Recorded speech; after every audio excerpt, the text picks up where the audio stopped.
I want to thank you guys for coming again to the first of 4 Mukilteo Chamber speaking events. She gave me a script, you guys know why, so here we are. It's time to start our program. I'm Matt Martin, I am the chair of the board for the Chamber. Very glad to see all of you here. I want to take a moment to recognize our sponsors for today. Our title sponsor is Community Transit, and our signature sponsors are Waste Management, and me, actually, so. Thank you. I want to recognize our electeds that are here. Of course, the illustrious Joe Marine is here today to speak with us. We have from Snohomish, thank you for that. From Snohomish County District 2, Councilmember Megan Dunn is here. Nice to see you, Megan. Jason Moon from Mukilteo. Congratulations, Jason, on your appointment. Glad to have you. Dr. Richard Emery is here. Where did he go? Oh, thank you, sir. And of course, Tom Jordahl is here as well. Nice to see all of you. Before we get our featured speaker up here, I need to introduce Candace Barnes. She is the CEO of the Chamber, and very, very glad to have her at the helm finally. There's good leadership. I'm out of the leadership, so it's good to have her here. So anyway, ladies and gentlemen, Candace Barnes. Thanks, Matt. As Matt mentioned, we're really excited that you're here with us today in this beautiful building. If you haven't been here, isn't it just gorgeous? Every time I come in, I'm always floored at the view and just how fortunate we are in our community to have this beautiful building, and also one of the most beautiful waterfronts in the state of Washington. I really believe that. And I also want to take the time to acknowledge that this is the traditional territory of the Snohomish tribe. As we all know, Mukilteo is a wonderful place to live, but it's also a really wonderful place to do business. We're fortunate to have a vibrant business community which the Chamber supports through advocacy, education, and opportunities. This support is the primary purpose of the Mukilteo Chamber of Commerce.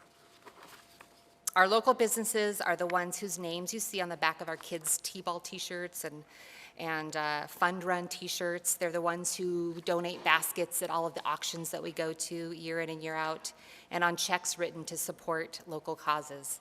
Our businesses really are a part of the backbone of Mukilteo, and it's been a tough couple of years for them. But our businesses are resilient, they're creative, they're tenacious, and committed, and sometimes crazy, like who would open a new restaurant right in the midst of a pandemic? But they do it, and they do it well. But they're committed to both their craft and to our community. At the Chamber, we consider ourselves to be the voice of these local businesses, and we take that charge very seriously. We know that having strong local business is crucial to having economic strength. This is especially important as our businesses recover from the effects of the pandemic. Part of the road to that recovery is bringing events to Mukilteo that encourage tourism and drives traffic to our businesses, and you'll hear more about that a little bit later. The Chamber is fortunate and grateful to have a strong working relationship with the city of Mukilteo. It allows us to all come together to grow, flourish, and strive, just like we're doing today. Thanks for joining us. So without further ado, I'd like to introduce our featured speaker for today, Mayor Joe Marine, and we also have a special guest, Lisa Lefebvre from the Port of Everett.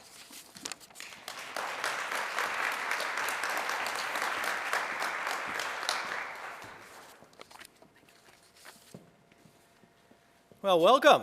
I am so glad that you came out. As we like to say, this is a Chamber of Commerce Day, correct? When you look out, it's beautiful. We got our view, as Candace had mentioned. I want to first thank you all for coming and thank the Chamber for hosting. This year is actually the 75th anniversary of the incorporation of the city of Mukilteo. On April 29th, 1947, citizens voted to incorporate the town of Mukilteo. I'll be looking forward to celebrating at the Mukilteo Lighthouse Festival, and I'll also be doing a proclamation to commemorate that in April. Isn't that cool? The original ballot of the city. How many of you here voted that? I didn't think so, but I thought I would check. You never know. So let's look at how much Mukilteo has changed in the last 75 years. We started with the humble population of 775 people. We're happy to have now a largely diversified population of over 21,400 people. We're also here represented by one of the most diverse councils in Snohomish County. It's a new year with lots of new beginnings and opportunities in Mukilteo. Some of what I'm going to talk to you about today might be a repeat for those of you who read the Mukilteo Beacon. If so, hopefully it just reaffirms my commitment to the vision that we have for the city. Thanks to our city staff and partners, we've already gotten started on a lot of these goals. I'm committed to improving Mukilteo roadways, neighborhoods, the waterfront, and other public spaces, helping Mukilteo businesses thrive, and hopefully bringing in more businesses and exploring all avenues for preserving Mukilteo beautiful and making sure that everything is able to enjoy it. The people who live here, the people who visit, the people who are doing business here. So let's talk about the waterfront. I know a lot of people are excited about the possibilities, and I'm looking forward to continuing our partnerships we have with the City of Everett, the Port of Everett, and the Tulalip tribes, and bringing some of those ideas to life. We'll be working with the City of Everett and the Port on the Promenade, Edgewater Beach Park, Japanese Gulch, and Mukilteo Lane. I know a lot of folks in Mukilteo have been eager for attention in these areas, and we're going to make that happen. Thanks to a collaboration with our partners, Lisa Lefebvre, CEO of the Port of Everett, is instrumental in our plans for the waterfront and beyond, and I'm happy to introduce her to you here today. Let's hear it for Lisa Lefebvre from the Port.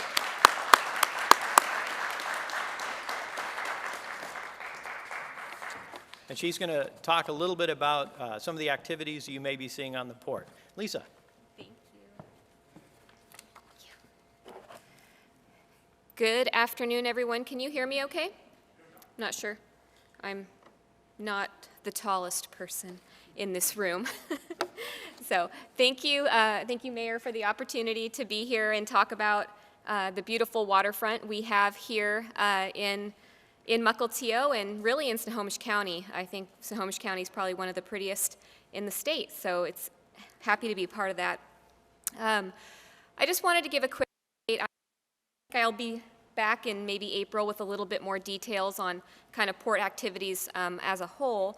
But I wanted to talk a little bit about the waterfront. As many of you know, we were all in the NOAA facility didn't move forward. We got that news.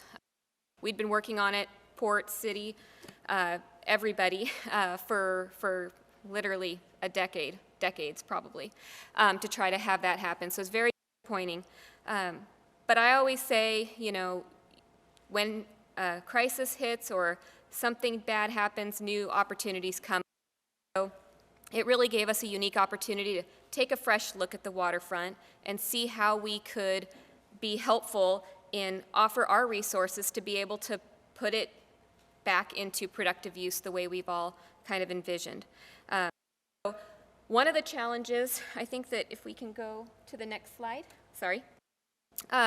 One of the challenges, the area we're going to be looking at, one of the challenges with this site is there is so many property owners on such a small waterfront, right? It's only about 26 acres total. And so by having the port help out, we can look at it holistically and be able to balance some of those together. You can see on this slide all the different spatterings of landowners. That makes it really, really hard to do a quality development because you've got too many people trying to work, provide public space, provide access, all in their smaller land holdings.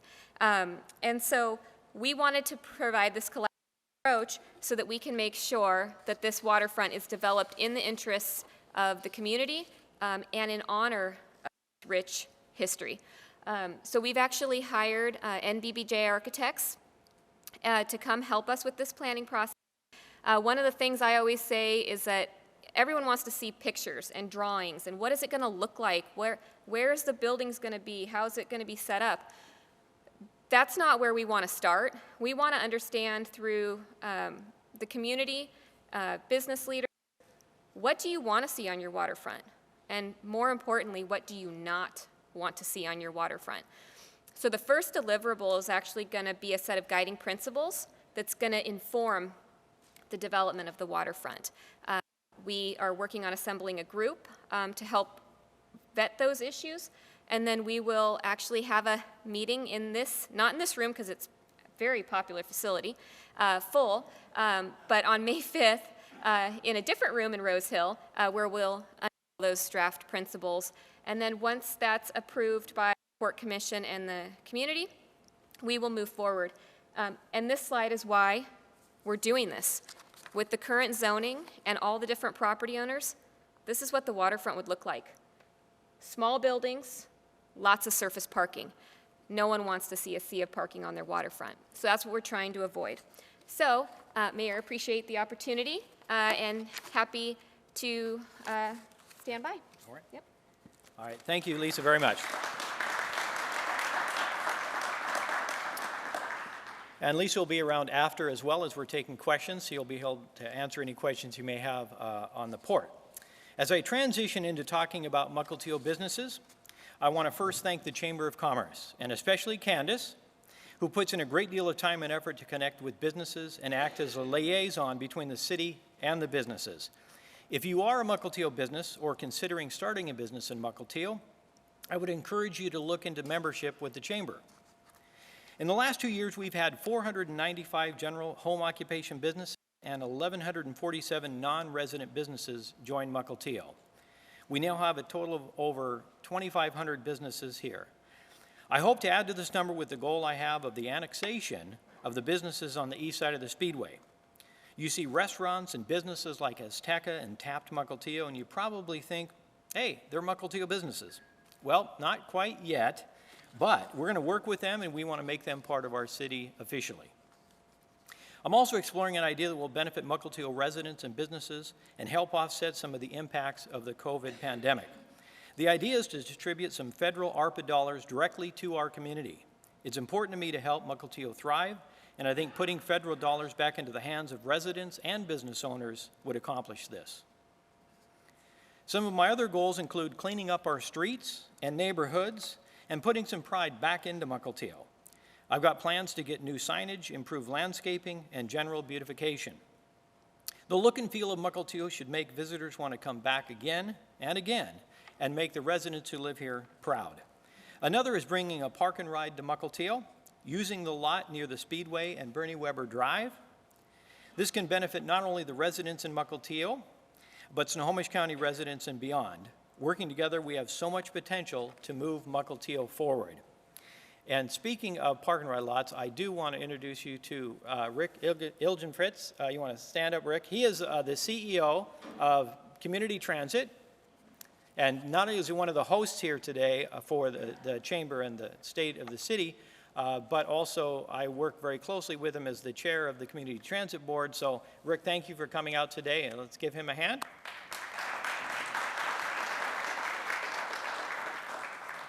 How often do I mention a Mukilteo park and ride lot?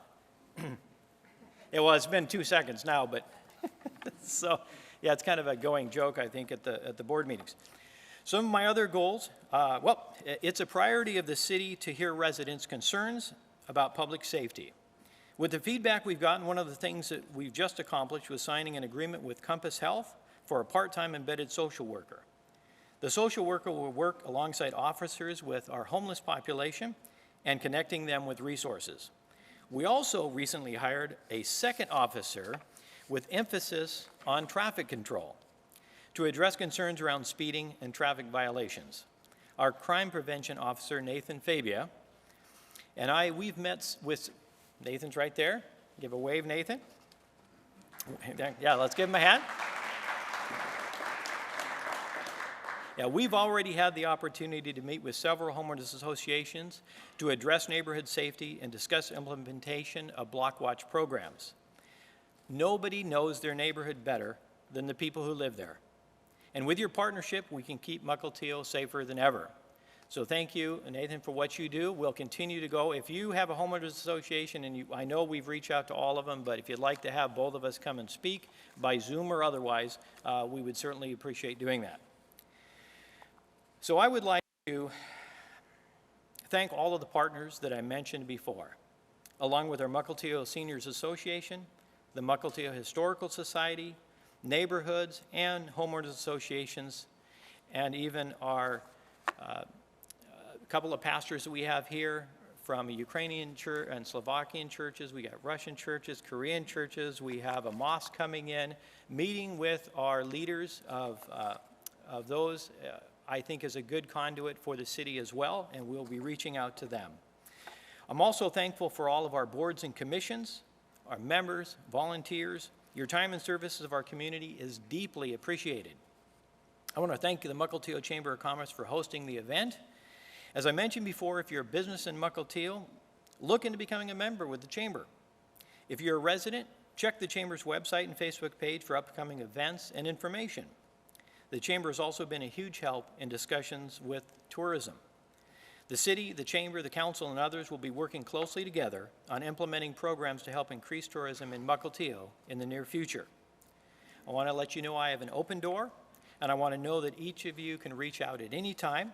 You can contact me directly or through my executive assistant, Lindsay Arrington, which is right here. Some of you already know. She's very active.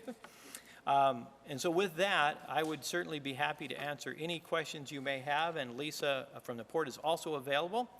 So do we have any questions except for Matt Martin? Hi. Yes, sir. Good afternoon. I'm John White. I'm a refugee from Seattle. And I happen to live in Mukilteo where there are meetings in the parks and the thing meetings, which is very good. And I sit here in this Rosehill Community Center, which is indeed spectacular, and the views are stunning.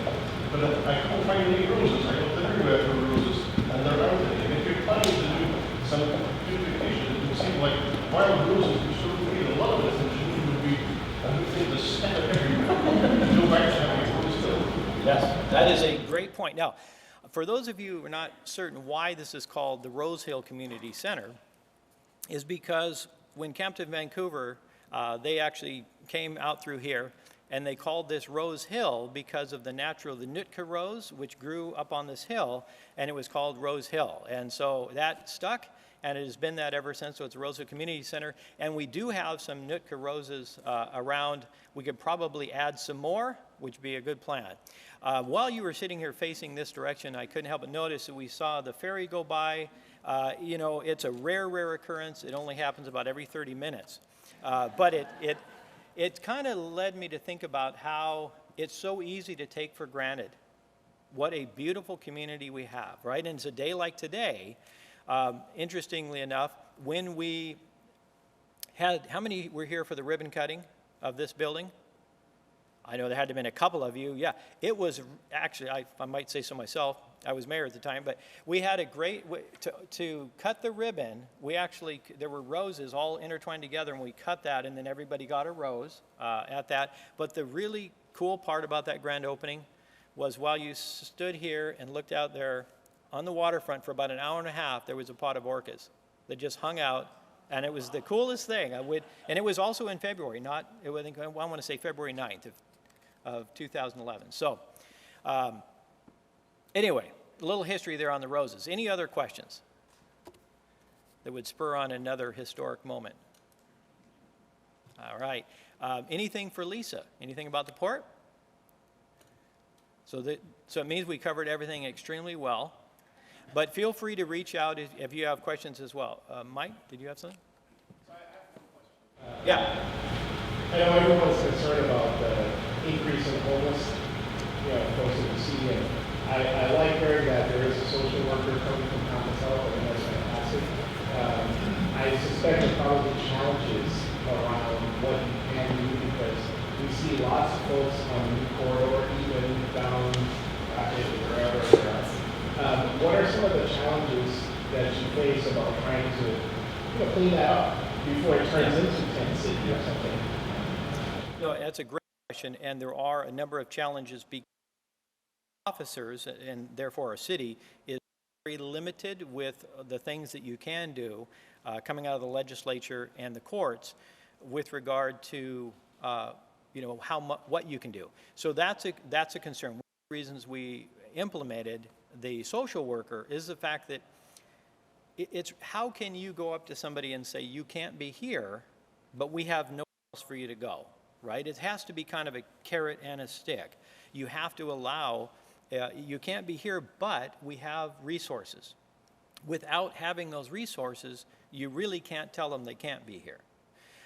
In terms of panhandling, you know, a lot of that we control. As a community, it's not something the police, they're only there because people will give them money. What I would encourage you to do, and I know this sounds compassionate, it is not, is please do not hand them money when they're standing out there. We have services and places that they can get. If you want to hand them a pamphlet for resources, I know they don't want that because they already know about it, but in the long run, it doesn't help them.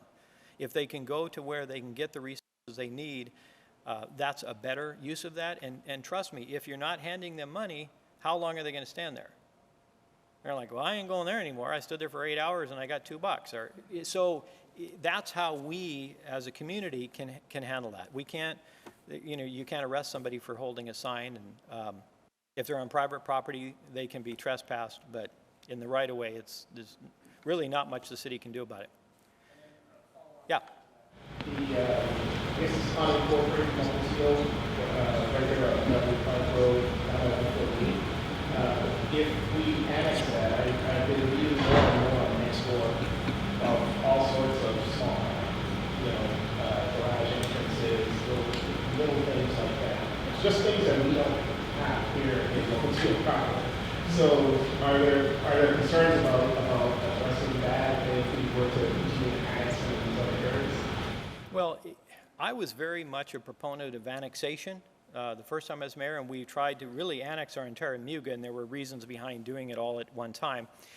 But we're really now looking at just the east side of the speedway there and picking up. It doesn't make any sense that those businesses are not in the city. Who is it that's going there? Right, it's our pocketbooks. I don't expect many people from Linwood are going into, you know, Mukilteo Cafe. I don't know, maybe they are. We hopefully, right, the business certainly hopes so, but we know most of that is from us. So we believe that those tax dollars should stay. And by the way, we're the ones already providing those services. If they have a call, they're not waiting for the sheriff to come. Even though they're not in the city, it's going to be one of our officers. So, and the same thing with fire. So it's just really about, that makes sense. To be honest, I don't know whether I would be supportive of a larger annexation into our Muga area, but it's a decision that the council will, I think, not only need to make, but we need to decide if we don't want it, we need to pull back our Muga and let some other city, because right, as long as it's, and our Muga is a municipal urban growth area. It is designated that that's where Mukilteo will eventually annex to, and there's a boundary. It goes from 148th Safeway, if you know where that is, on 148th, on all the way to 99 to Airport Road and then back up. That's kind of that area is our Muga. And if we're not going to annex it, and we know that, right, then we should work with the county to pull our Muga boundaries back and either let Everett or Linwood annex it if they would like to. But that decision hasn't been made yet. But I have real questions about whether I would support kind of what's already happened. I wanted to do it before a lot of that developed, and now that most of it, a good majority has been developed, and not in a way necessarily that would have, that Mukilteo would have done. So I'm not sure that we definitely want it. But at the end of the day, that's a council decision. So it'll come before them. Yes, sir. Mukilteo decide not to have that large annexation. Does that mean that it will not be counted as a transit community? Okay, if we decide not to annex it, what was the last part? It won't be part of what? A transit community. Okay. Because that translates into larger pressure for high-density, you know, that's the housing. Yeah. Okay, so I think what you're referring to is that depending on how close you are, what we're considered a transit-oriented community, because we have the Sound Transit Station down here and also the ferry. By the way, the largest vehicular ferry run in the state. So we are considered that. The concerns I have, and I've been very vocal about local support and local control of keeping that up to our citizens. When we see legislation coming out of Olympia saying anywhere within a half mile of a transit center, you must do 50 units per acre or whatever their legislation. That concerns me because unfortunately they look at, right, from the 30,000 foot level. What we look at and say, there's no way we're going to do 50 units per acre on the waterfront, nor will Edmonds on their sound transit station. So we can't have a one-size-fits-all, right, for the entire state. Fortunately, some of that legislation they were pushing, AWC, Association of Washington Cities, and a number of other individual cities kind of fought against that legislation, and it has not made it out of committee, so it's pretty much dead for this year. It doesn't mean it won't come back next legislative session, which is a longer session, but we would certainly keep our eye on it. But I believe in that local control for that reason. We should be able to decide Mukilteo's future, correct? Just like they decided in 1947 to incorporate. They voted, they decided, should decide how the community continues. Thank you, Ashwin. Did that answer that? Okay. Yes, sir. I'd like to know, has a timeline been established yet of when the planning involved with the waterfront is going to be completed, so that instead of it just being, here's this next initiative, there's actually an expectation of real progress being made? That's a great Lisa Joe question. Good question. So what the timeline for the guiding principles, we look to have those done by June. And once that's done, then we'll move straight into design. We're in the process of getting the property of the NOAA facility transferred back to the port. As part of that process, they're going to do the demolition of the structures, do some environmental cleanup that's needed down there, and then get it ready to be kind of a build-ready pad, I guess you could say. So the goal is by the end of the year, have all the planning process done, the NOAA facility transferred back to local control, and be able to, hopefully start getting the planning or the actual design process for the waterfront. In the meantime, I've been working with the mayor, council, the community on trying to get some early wins for the waterfront. So one of our projects we're working on is the Ivers Parklet. And actually, I've got a design here. Laura on our team has been shepherding that. So we're looking at a way to kind of bring public access and amenities to the waterfront in that old ferry loading space. And also in discussions on how the port can be helpful with our waterfront expertise on delivering the promenade sooner rather than later. So that would probably go in advance of any kind of development because there's a little bit of funding and the design is getting close to being done if it's not already done. So those are some of the timelines we've got. But if planning aside, if we were to start today, the earliest you could start a building would be next year. So, in terms of seeing something physically built on the waterfront, that's probably 2 years out, just from entitlements, land use, planning, parking, and that's going to be the challenge. There's a reason park is a 4-letter word, right? So. And usually when you're parked, you're not moving. Yeah, exactly.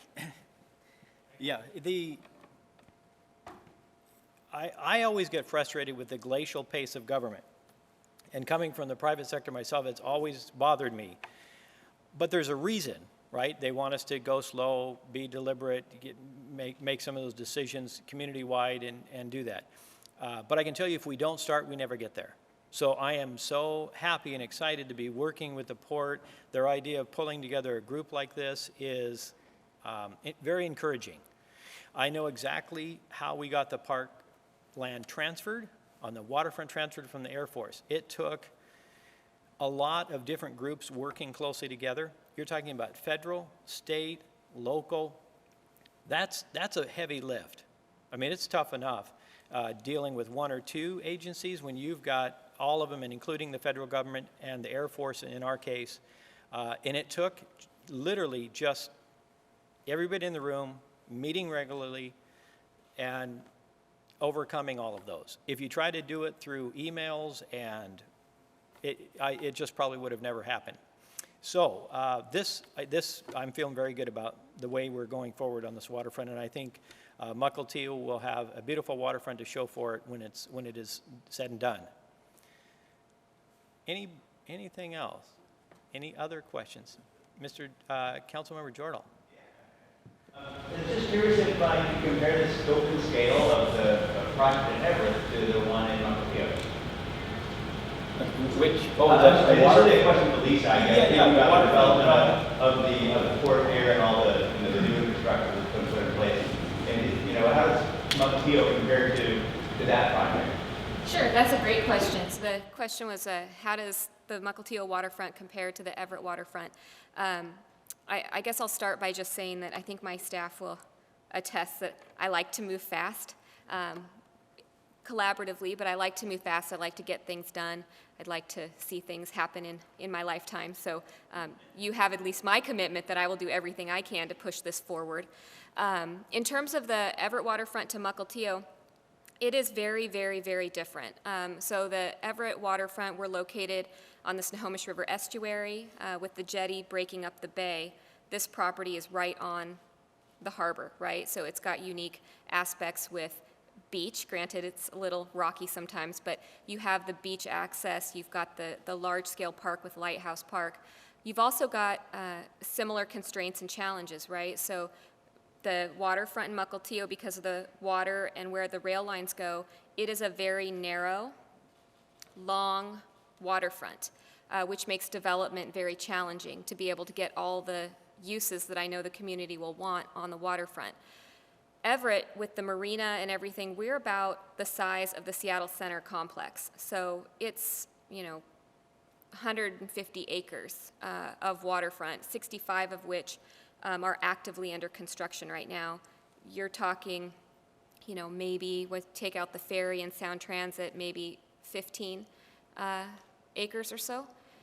So the scale is a lot smaller, but the challenges are all the same. You've got shoreline permitting, you've got mitigation, you've got coordination with different stakeholders, you've got the ferry, which is you have to figure out how that all fits in with the waterfront redevelopment. And unlike Everett, you've got a lot of cooks in this kitchen. There's 11 people you have to kind of wrangle, and everyone wants to ideally have their property give a return. They want to make money off their property, and the way it's structured right now, it's not really possible. It's really challenging. So it has its unique challenges, but the similarities in terms of the planning, permitting, the geotech on these types of waterfront sites, salt fill, they're huge, and that tends to guide what kind of development you're going to end up with. Did that answer your question? Yeah. Okay. Yeah, I know when Lisa and I kind of talked about this early in January, and the idea that if they develop their piece, the tribes develop theirs, the private owners develop their piece, the city does something different on theirs, and we don't work together, it is not going to be a good project. You're going to be stuck with whatever they're able to do at the highest, best use that they want to do and provide the parking and provide. I would much rather see us not do any more sprawling parking on the waterfront. Can we please put it in a structure and allow less of that parking? Have a more, parking in one place rather than all sprawled out. We're not making any more waterfront that I'm aware of. So this is what we've got. We're fortunate to have this gorgeous view as we see today. And let's make it the best project we can. And the only way we do that is working together with both public and private landowners and coming up with a good project. Yeah, anything else? Okay, well, I can turn it back over to the Chamber. I want to personally thank the Chamber and Candace very much for this, Lisa for coming out as well and giving us updates with the port and the hosting that we had with Waste Management and with Community Transit, and of course for County Councilmember Dunn for being here, and of course once I start this I'm going to forget somebody, but certainly all of our council members. And so thank you very much, and feel free, I'll stick around a little bit late, and if you have any questions as well. So thank you all for coming. Have a wonderful day. Thank you, Matt. Thank you, Joe. Thank you, Lisa, for being here. Joe mentioned that we're so fortunate to live in this community. We have a lot of gems, and One of them is with us today. His name is Adrian Ramirez. He did the food for today. So if you have a chance, thank Adrian and his team. If you haven't been to the Red Cork or his new Taqueria Puebla, did I say that right? Okay, we rehearsed that earlier. If you haven't been in there, you should go. It's amazing. Everything Adrian touches turns to gold. And so thank you very much, Adrian and his team, for being here. Becky, thank you very much. Mrs. Weaver. Okay, thank you guys for coming today. Some housekeeping things before you go. The centerpieces are someone's to take home. So if you voted for Joe, you can take it home. I'm totally kidding. I'm totally kidding. My boss said that if we'll use the birthday thing, so if your birthday is the closest to today, either like sooner or earlier, you get to take the centerpiece home.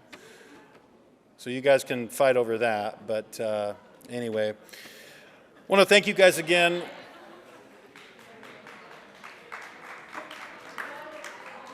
Again, thanks for coming. Have a wonderful day. Have a great weekend. We will see you at the next speaker. Oh, Candace said if you have a chance to throw your chair on one of the rolling racks, we'd appreciate that. Have a great day. Thanks so much for coming.